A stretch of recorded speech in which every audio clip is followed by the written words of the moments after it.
بسم الله الرحمن الرحیم. السلام علیکم ګرانو مینوالو د ژوند رنګ خپرونې کتونکو. نن یو ځل بیا د ژوند رنګ محترم پروفیسر ایاز نادم نادان صاحب سره ناست یو. د ده نه به د ژوند په هکله یو څو پوښتنې کوو او سر نه به دا غوښتنه کوو چې د تعلیم په هکله موږ سره یو څو خبرې وکړي او یو خوږ کلام زموږ سره شریک کړي. نادم نادان صاحب ته د ډاکټر امین تنها په دغه شعرونو باندې د ژوند رنګ په خپرونه کې هرکلی ویم.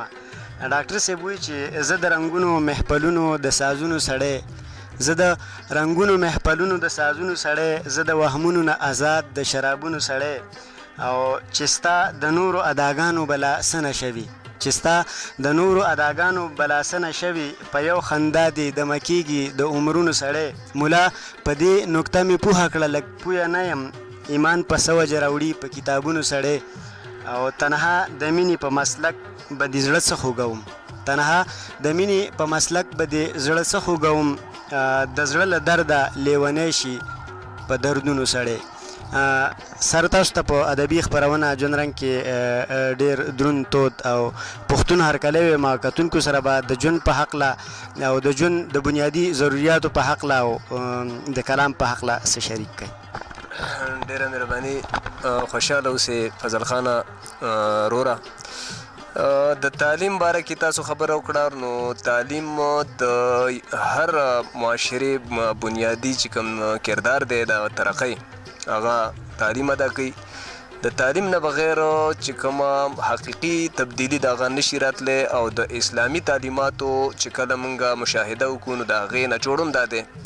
لکه حضور نبی کریم صلی الله علیه و آله وسلم هم تعلیم ته یا علم ته طاقت ویل دي. نو که معاشرې له طاقت ورکول غواړي یا پوهه ورکول غواړي یا اویرنس چې ورته موږ ویو، نو هغه به راځي هم د تعلیم په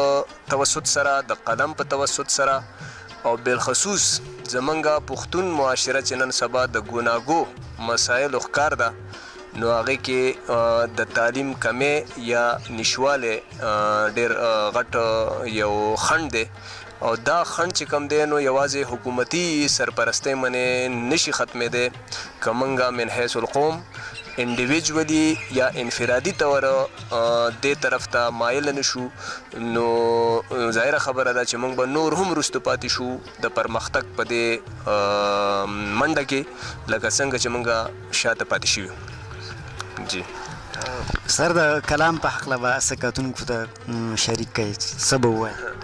کلام خو مخکې ما تاسو ته ویلی دي، او بیا درته ویم زه داسې پروفیشنل شاعر نه یم. شعر و شاعري خوښوم، او کله ناکله داسې چېرته شعر راشي جو زه نوټ کړم، او ډېر سره اکثر قلم هم نه جو هغه رانه پاتې هم شي، دا بدنصیبي به ورته زه ویم. بهرحال یو څو شعرونه به ستاسو او د خپل چې زمونږ کتونکي او زما چې کوم ملګري دي یا دوستان دي او زیات پکې زما شاګردان دي، نو د هغو نظر به یې کړمه، بلکې ډالۍ به یې کړمه. یو درې شعرونه دي دې ټایم کې ما سره خو دغه نشتې، دا ماته یاد شو نو دلته مې په دې کاغذ ولیکل. د دې نه وروستو به راته بیا کلام ویم. وی د وخت څپېړو یې انداز بدل کو، د وخت څپېړو یې انداز بدل کو، ښکلي شکلونه و څېرې روانې شوې، او چېرته چې مینه رورولي به وتل، چرته چې مینا رورولي به وتل، د ثقافت نښې حجرې روانې شوې، او د بدامنۍ داسې فضا خوره شوه، د بدامنۍ داسې فضا خوره شوه، کورونه پرېږده مقبرې روانې شوې.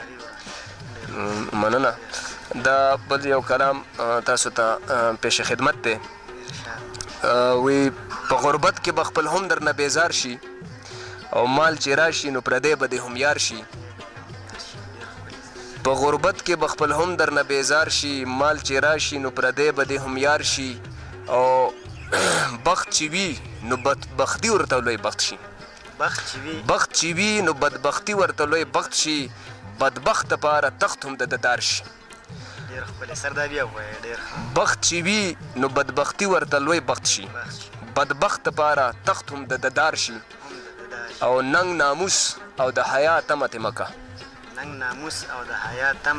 ناموس او د حیا تمه تې مکه، چې دنیا کې څوک د خېټې تابعدار شي، او چې بوډا شي نو خدای هله ور په یاد شي، چې چې بوډا شي نو خدای هله ورپه یاد شي په ځوانۍ کې د خدایۍ که داویدار شي او ټول مالت کې د ګلو په نوم یادېږي ټول مالت کې د ګلو په نوم یادېږي لوی ګلخان شي چې صاحب د اقتدار شي مننه ټول مالت کې د ګلو په نوم یادېږي لوی ګلخان شي چې صاحب د اقتدار شي او نادان وایي انسانیت لویه خدایي ده نادان وایي انسانیت لویه خدایي ده چې انسان شي دوست به هم د کردګار شي او په غربت کې به خپل هم درنه بیزار شي مال چې راشي نو پردی به دې هم یار شي سر ستاسو ډیره زیاته مننه کوو یقیني موږ که د ژوند رنګ د خپرونه شروع کړله نو دا هم تاسو موږ له څه علم راکړی دی ستاسو نه څه پوهه کړې ده په دغه وجه باندې موږ که نن خپلو کتونکو سره څه شعر و شاعري شریکوو یقیني په دې کې ستاسو ډېر ژور لاس دی او زموږ لپاره تاسو د دومره د ورکشاپ دلته تاسو د هغه ځای نه ارینج کړه دلته راوړه سټوډنټانو ته ډېره ښه موقع میلاو شوه او زموږ نه هغه زیاتې کمې پیسې به چې لګېدې د هغې بچت هم راغې د وخت بچت هم راغې نو په دغې سر ستاسو ډېره زیاته مننه کوو او الله پاک دې تاسو له ژوند راکړي چې په مخ کې هم نور هم تاسو د دې خپل قوم نو خدمت وکړئ ډېره زیاته مننه سر مننه فضل خانه زه ستاسو په دې هلو ځلو منې یقینا فخر کوم او کم کار چې تا شروع کړی دی او ستا د ټیم شروع کړی دی د پورن په سطحه منې تاسو هغه ملغلرې او هغه ډایمنډز او هغه ګوهر چې کوم واقعي د زمانې د کتاب نه ډېر وخت غایب شوي هغه پسې ته ګرځې او هغه رالټای او زه یې وینم د فیسبوک په لیکه یا د یوټیوب په لیکه ډېر خوند کوي او زموږ استادان او زموږ مشران په هغې کې تا چې کوم دی هغه بیا د نوي کول سره متعارف کو یقینا دا په خپل ځای منې یو ډېر غټ کار دی او الله دې تاسو له نور هم توفیق راکړي چې تاسو د علم او د شعر و شاعرۍ او د ادب او د معاشرت همدغه شانې خدمت وکړئ زه په تاسو منې فخر کوم